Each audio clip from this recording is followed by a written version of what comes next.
Aujourd'hui, j'aimerais parler de la blessure de l'abandon.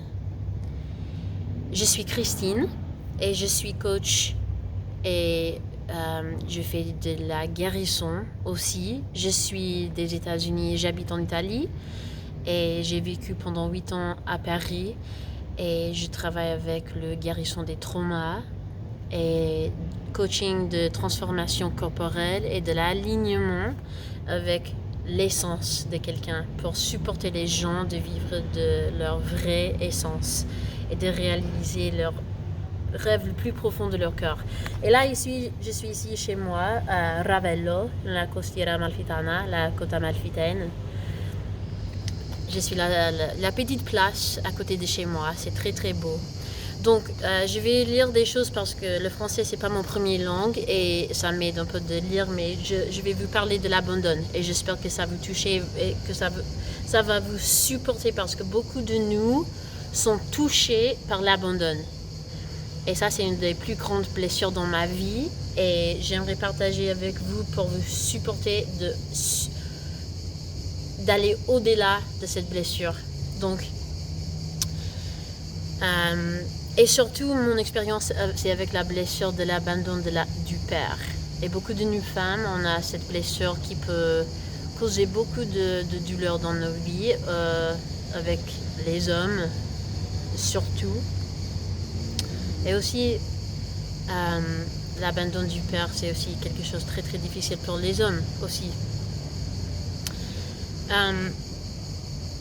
Donc, qu'est-ce qui se passe quand nous nions et réprimons notre douleur de l'abandon? Je sais que moi j'ai fait ça pendant beaucoup de temps, je l'ai nié. Et je sais que dans cette vie, une chose que je suis ici pour transformer est la blessure de l'abandon. J'ai une coach à moi qui dit quelque chose d'une autre coach, que l'objectif c'est pas de guérir nos blessures, nos traumas, mais c'est de faire les blessures saigner l'or. Et j'aime beaucoup cette phrase et je suis toujours en train de le comprendre. Donc vous et moi, nous qui avons cette blessure de l'abandon, comment est-ce qu'on peut faire cette blessure saigner or? Comme une petite fille, j'ai été très proche à mon père. Je voulais être toujours avec lui et souvent, il m'a amenée dans des sorties spéciales où nous nous sommes liés. J'étais amoureuse de mon père et suivant son exemple, j'avais du mépris pour ma mère et je ne voulais pas être proche d'elle ou comme elle. Avec le recul, il me semble maintenant que mon père avait de nombreux traits narcissiques que j'ai adopté moi-même parce que j'étais aussi fan de mon père. Un jour, mon père et ma mère ont dit à moi et à ma petite sœur qu'ils divorcent et que mon père ne sera plus à la maison. Nous étions dans son bureau de médecin. Nous nous sommes arrêtés là après que ma sœur ait supplié ma mère de nous emmener voir papa parce qu'elle avait mal à l'oreille et nous étions dans la voiture. Elle m'a dit maman, s'il te plaît, est-ce qu'on peut aller au bureau de papa? Et ma mère, elle m'a dit non, nous allons à la piscine. Et finalement nous y sommes allés et ça s'est passé. Quand ils nous ont dit qu'ils divorcent et que papa ne vient plus à la maison, mon cœur s'est brisé en ce moment, à 7 ans. Elle est brisée, elle est fermée, totalement, je l'ai fermée, je le souviens. J'ai 41 ans et je me souviens de ce moment. Pour la première fois, le douleur était aussi horrible, aussi insupportable que j'ai décidé dans une fraction de secondes de fermer mon cœur, j'ai décidé de ne sentir pas cette douleur impossible. J'ai décidé que je m'en fiche et j'ai dit à ma mère, est-ce qu'on peut aller maintenant à la piscine? Et qui va voir la télévision? Comme si je m'en portais pas. Mais en fait, je m'en portais pas, je m'en fichais parce que j'avais fermé mon cœur. Je savais pas ce que j'avais fait.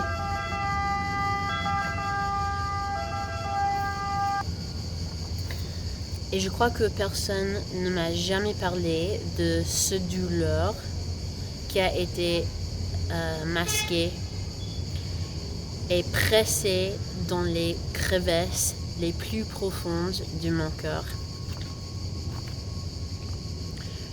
pour ne plus jamais être ressenti. Et donc personne ne m'en a parlé et j'ai pas parlé avec personne de ça. Je l'ai mis dans moi pour ne rien le regarder encore.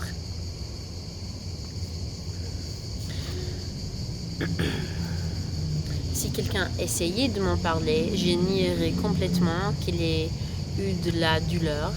Je suis devenue cynique et déprimée, en colère, avec le cœur froid.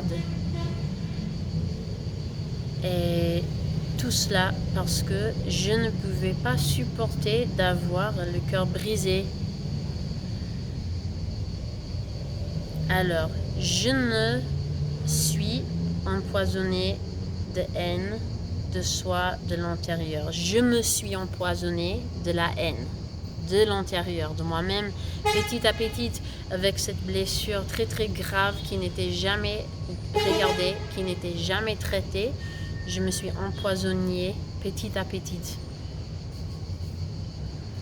Cette blessure niée et enfouie s'est propagée dans mon espace cardiaque et inconsciente et s'est manifestée dans ma vie par la toximanie, une dépendance alimentaire, une dysmorphie corporelle et des troubles de l'alimentation ainsi que de nombreuses relations malsaines, abusives et traumatiques. Elle est manifestée dans plus de traumas, plus de douleurs et beaucoup de déchirants avec les hommes. C'était l'histoire de ma vie, toute ma vie depuis que je suis petite. J'étais toujours avec des hommes différents parce que je cherchais l'amour de mon père. Je me suis couchée avec beaucoup de mecs qui je connaissais presque pas du tout, qui m'utilisaient, qui m'abusaient seulement parce que je cherchais l'amour d'un homme. Je me suis mis avec des hommes, des addicts, des hommes abusifs, parce que ça sentait mieux à moi d'être seule, parce que au moins je recevais de l'amour, de la touche, de la tendresse.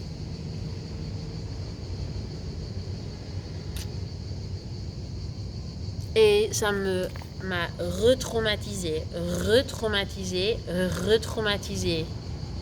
Et je suis toujours en train de guérir ce trauma. C'est pas que c'est totalement guéri, c'est juste que je suis beaucoup plus consciente qu'avant. J'ai nié cette blessure pendant si longtemps qu'à 41 ans, je suis encore en train de guérir mon chagrin qui s'est produit à 7 ans. Donc, n'importe quel âge vous avez maintenant, si vous avez reprimé des blessures, c'est le moment de commencer, de les regarder, de les toucher petit à petit avec un thérapeute, avec un coach, avec quelqu'un pour t'aider si tu as peur. Mais le plus de temps t'attends, ça va continuer de manifester et de te bloquer de tes vraies envies dans la vie.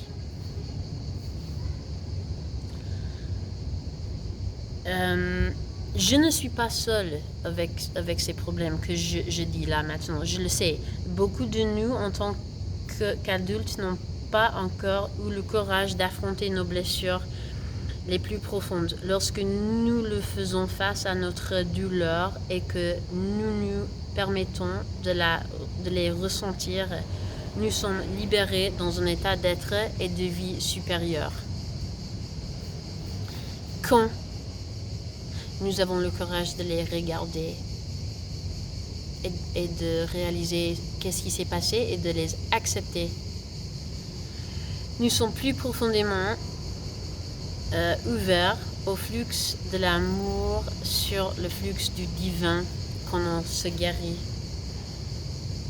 Nous sommes capables de nous digner avec l'intelligence infinie, de nous aligner avec l'intelligence infinie et de manifester nos désirs les plus profonds parce que nous sommes complètement ouverts à la vérité qui est l'amour. Mais quand nous ne voulons pas regarder nos blessures intérieures, on n'est pas ouvert à l'amour parce que pour laisser l'amour se toucher, il faut toucher ses blessures, donc on se bloque. Quand nous invite l'amour infini de nous guérir, nous manifestons nos désirs les plus profonds. C'est comme ça que, avec la loi de l'attraction, quand on veut manifester nos désirs les plus profonds, il faut qu'on se guérisse pour arrêter de se bloquer de le support du divin et de laisser notre vibration aller plus haut.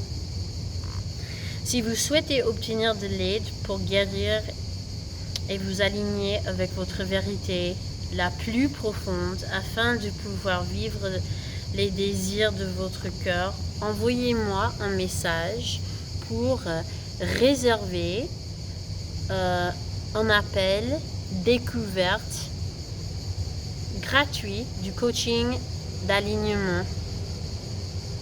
Mes coordonnées sont en dessus du vidéo, tu peux les regarder, tu peux me contacter sur WhatsApp pour avoir un coaching gratuit pour voir si je serai un match pour toi et pour recevoir un peu du support aujourd'hui, peut-être ou demain. Merci d'avoir regardé cette vidéo et j'espère que tu te sens plus de courage pour aller à l'intérieur de toi, pour regarder des choses qui t'ont reprimé pour te protéger. Même si tu as besoin de quelqu'un, je peux être là pour toi, un autre professionnel. Ensuite, de te libérer pour te permettre de manifester tes vrais désirs. Au revoir avec beaucoup d'amour d'Amalfi.